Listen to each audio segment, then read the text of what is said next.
Hello नमस्कार साथियों, GCP science classes में आपका हार्दिक अभिनंदन है। जैसा कि बेटा आप लोगों के सपोर्ट से और आप लोगों के प्यार से हम लगातार वीडियो को ला रहे हैं और एक महत्वपूर्ण टॉपिक के साथ आ रहे हैं। बस आप लोगों का ज़्यादा से ज़्यादा सपोर्ट और प्यार बना रहे तो हम बेटा और ज़्यादा से ज़्यादा इम्पोर्टेंट टॉपिक को लेकर आएंगे और उम्मीद करेंगे कि आप लोगों को बहुत जल्द से जल्द इम्पोर्टेंट सीरीज की लाइव क्लास भी लेकर आए आपके सामने। तो आज हम फिर से एक नया टॉपिक लेकर आए हुए हैं, जो है हमारी शून्य कोटि की अपक्रिया। पूछी जाती है प्रथम कोटि की अपक्रिया, तो आज हमारा टारगेट है शून्य कोटि की अपक्रिया को एकदम आसान तरीके से सिखाने का। तो क्या है शून्य कोटि की अपक्रिया? है समझो, वे अवक्रियाएं जिनमें अवक्रिया का वेग अभिकारक अणुओं की सांद्रताओं के गुणनफल की शून्य घात के समानुपाती होता है, क्या कहलाएंगी? शून्य कोटि की अपक्रियाएं। परिभाषा लिखेंगे वे अवक्रियाएं जिनमें अभिक्रिया का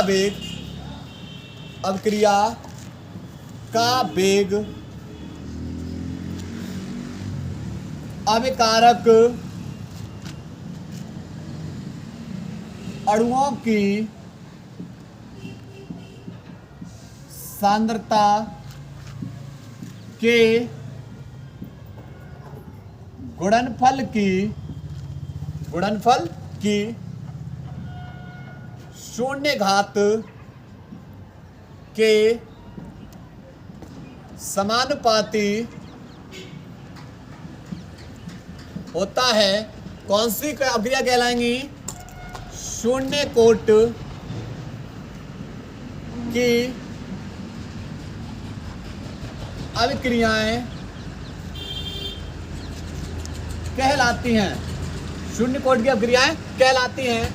एग्जाम्पल में बेटा इसका उदाहरण लिखेंगे H2 ये गैस है, प्लस Cl2 ये भी गैस। तीर के बाद यहाँ पर एक H एक Cl को लेकर बाहर, तो 2H 2 Cl को लेकर बाहर, हाइड्रोक्लोरिक गैस। ठीक है, तो यहाँ पर ये क्या हो गया? शून्य कोटि की अपक्रिया के लिए आप लोग क्या दे सकते इसका एग्जाम्पल। लेकिन हमारा टारगेट है इसके व्यंजक को कराने का, तो अब हम करेंगे बेटा इसको व्यंजक।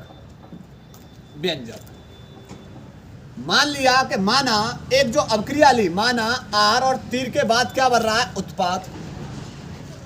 लेकिन जो अपक्रिया का वेग है वह उत्पाद पे निर्भर नहीं करेगा, निर्भर करेगा अभिकारक अणुओं की सांद्रता।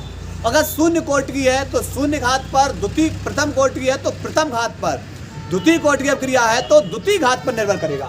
तो अपक्रिया का वेग dR/dt ये अपक्रिया का वेग होगा, लेकिन इसके आगे चिन्ह माइनस का होगा। ऐसा इसलिए क्योंकि अभिकारक एवं उत्पाद के अणुओं के वेग को हमें क्या करना होता है? बराबर। अभिकारक एवं उत्पाद के अणुओं के वेग को हमें क्या करना होता है? बराबर। इसलिए इसके आगे चिन्ह माइनस समानुपाती होगा अभिकारक अणुओं की सांद्रता की शून्य घात के। समानुपाती का चिन्ह हटेगा, एक कांस्टेंट आएगा और बराबर का चिन्ह आएगा, जो नियतांक आएगा k, और यहाँ पर r की पावर 0। के हमारा क्या है? वेग स्थिरांक। के हमारा क्या है? वेग स्थिरांक। अब देखो, अगर किसी की घात शून्य होती है तो उसका मान कितना होता है? 1। 10 की घात अगर शून्य, मान 1। 100 की घात शून्य, मान 1। x की पावर शून्य, मान 1। तो किसी की पावर अगर शून्य है तो उसका मान कितना होता है? 1। तो यहां से dr माइनस के dr/dt बराबर k, और इसका मान तो 1 हो ही जाएगा। ये भाग में है, दूसरी ओर जाके बच्चे किस में हो जाएगा? ये गुणा में हो जाएगा, तो k इंटू में dt। अब d के सापेक्ष दोनों पक्षों का क्या कर देंगे? समाकलन। तो दोनों पक्षों का समाकलन करने पर, अब भाई क्या करेंगे? जब दोनों पक्षों का समाकलन करेंगे तो यहां पर माइनस के dr बराबर समाकलन होगा k इंटू में dx का dt का। लेकिन एक फॉर्मूला होता है अगर हमें डी के सापेक्ष x का समाकलन करते हैं तो कौन आ जाता है बाहर, x। तो डी के सापेक्ष r का समाकलन r, डी के सापेक्ष y का समाकलन y, तो डी के सापेक्ष r का समाकलन आ जाएगा भाई r, चिन्ह माइनस का बराबर के नियतांक है, समाकलन नहीं होगा, लेकिन डी के सापेक्ष t का समाकलन t और एक समाकलन स्थिरांक c, समीकरण नंबर 1। c को बोलते हैं समाकलन स्थिरांक, ठीक है। अब क्या करेंगे, माना r जो सांद्रता है वो प्रारंभिक सांद्रता r बराबर लगाएंगे r0। r0 का मतलब ये हमारी प्रारंभिक सांद्रता है और r हमारी क्या है, वियोजन के पश्चात की सांद्रता। और उस समय t बराबर, जब प्रारंभिक सांद्रता r बराबर जब r0 लगाओगे तो उस समय t बराबर क्या होगा, 0। तो लगाएंगे माइनस के r की जगह r0 बराबर के t आ गया, t की जगह बच्चे किसको लगाएंगे, 0 प्लस c। तो यहां से 0 का गुणा किसी में करोगे 0, तो माइनस के r0 बराबर c यहां पर लिख लाएगा, ठीक है। और इस c का मान समीकरण 1 में रखने पर, c का मान समीकरण 1 में रखने पर, अब भाई c का मान जब समीकरण 1 में रखोगे, यहां रखोगे तो क्या है, पहले माइनस के r बराबर के इंटू में t और प्लस, और ये माइनस का मान निकला, ये प्लस का प्लस माइनस माइनस r0।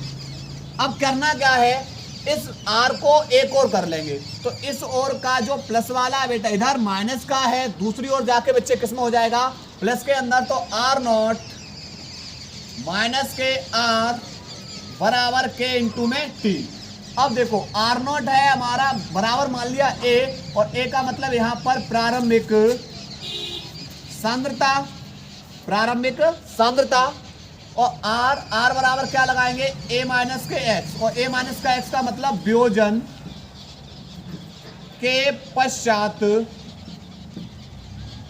की सांद्रता, वियोजन के पश्चात सांद्रता लगाएंगे बेटा यहाँ पर। तो r0 की जगह लगाओ a माइनस r की जगह a माइनस के x बराबर के इंटू में t, माइनस का इसके अंदर गुणा करेंगे, चिन्ह परिवर्तन हो जाएंगे, कोष्टक के अंदर ये प्लस का है माइनस का हो जाएगा, माइनस का ये प्लस का हो जाएगा, बराबर के इंटू में t, ये कैंसिल।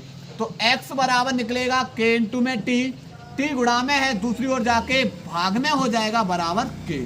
इतना नोट करिए, उसके बाद आगे करा रहे हैं, नोट करो बेटा इसको।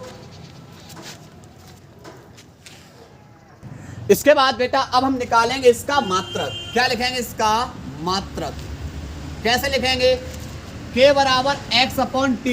तो यहाँ x तो सांद्रता है, x क्या है, सांद्रता, और सांद्रता का फॉर्मूला, सांद्रता क्या होती है, सांद्रता होती है हमारी मोल बट्टे लीटर। सांद्रता बराबर क्या होगी, मोल बट्टे लीटर। तो k बराबर x का मान लगाएंगे मोल बट्टे लीटर, इंटू बट्टे में t है, तो बट्टे में t है तो इंटू में क्या लगा देंगे, सेकंड। तो मात्रक निकलेगा मोल, लीटर को ऊपर ले जाओगे लीटर इनवर्स, सेकंड को ऊपर ले जाओगे सेकंड इनवर्स। तो ये आपसे 1 नंबर विकल्प में बहुत पूछा जाता है, क्लियर।